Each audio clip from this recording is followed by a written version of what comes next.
Synonym antonym এই টপিকটাতে তোমাদের মধ্যে অনেকেই হিমশিম খেয়ে যাচ্ছ। তার কারণ হচ্ছে তোমরা অনেকেই আমাকে জানিয়েছো যখন সিনোনিম অ্যান্টোনিম অ্যান্সার করতে যাচ্ছ, প্রশ্ন পড়ার পরে তোমার মাথায় আর কিছুই আসছে না যে কোনটা বসালে অ্যান্সারটা সঠিক হবে। এর কারণ হচ্ছে তোমার যে ভোকাবুলারি বেস সেটা অনেক কম। এই ভোকাবুলারি বেসটা তোমাকে বাড়াতে হবে। তাহলে কি হবে? পরীক্ষার হলে গিয়ে যখন তুমি অ্যান্সারটা চিন্তা করবে তখন তুমি দেখবে যে না, তোমার কমন পড়েছে, কারণ অ্যান্সারটা তুমি মনে করতে পারছো। অ্যান্সারটা মনে করতে গেলে আমি তোমাকে যে সলিউশনটা দিব সেটা হচ্ছে ইংলিশ ফার্স্ট পেপারের যখন তুমি প্যাসেজ গুলো পড়বে তখন অবশ্যই সেই প্যাসেজ গুলো পড়ার পরে দেখবে যে তোমার মডেল টেস্ট বইয়ের মধ্যে বেশ কিছু ভোকাবুলারি রয়েছে ওই প্যাসেজের উপরে, এবং ভোকাবুলারির পাশাপাশি দেখা গেছে সিনোনিম এবং অ্যান্টোনিম গুলো আলাদাভাবে সেখানে দেয়া থাকে। তো তুমি সেগুলো পড়ে ফেলো। এখন তুমি আমাকে বলতে পারো যে স্যার, এত সিনোনিম অ্যান্টোনিম, এত ওয়ার্ড মিনিং, এগুলো কিভাবে মনে রাখা সম্ভব?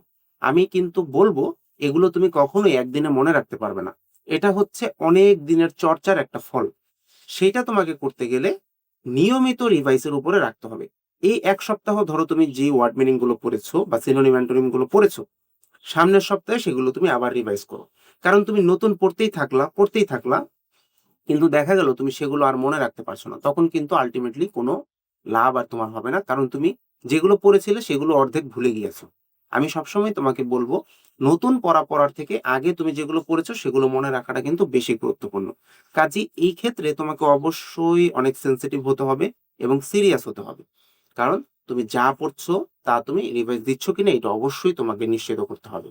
তাহলে এইভাবে যদি তুমি পড়ো, নিয়মিত যদি তুমি রিভাইজ করো, এবং সেই সাথে আরো একটা কাজ করতে হবে, ইংলিশ সেকেন্ড পেপার বইতে বেশ কিছু ডেডিকেটেড ভোকাবুলারি রয়েছে, সেগুলো তোমাকে পড়ে ফেলতে হবে। কারণ ওখান থেকেও অনেক সময় সিনোনিম এবং অ্যান্টোনিম কমন পড়ে। আর সর্বোপরি আরো একটা অ্যাডভাইস থাকবে, তোমাদের কিন্তু একটা প্যাসেজ দেয়া থাকে প্রশ্নে। সেই প্যাসেজটা তোমরা অনেকেই পড়ো না, তোমরা ডিরেক্ট অ্যান্সার করতে চলে যাও সময় বাঁচানোর জন্য। কিন্তু এই কাজটা ভুলেও করবে না। তার কারণ হচ্ছে তুমি যখন এই প্যাসেজটা মন দিয়ে তুমি পড়বে তখন তুমি লক্ষ্য করবে যে এই ওয়ার্ডের মিনিংটা ঠিক কি বা কি বোঝানো হচ্ছে সেটা তুমি বুঝে গিয়েছো। কারণ প্যাসেজটা পড়লে কিন্তু বোঝা যায় যে এই ওয়ার্ডটা দিয়ে আসলে কি বোঝাচ্ছে। তখন অ্যান্সারটা সঠিক হওয়ার সম্ভাবনাটা অনেকটাই বেড়ে যাবে। কাজেই এই গাইডলাইন অনুযায়ী যদি তুমি চলো, আমি মনে করি সিনোনিম এবং অ্যান্টোনিমে তুমি কখনোই আটকাবে না।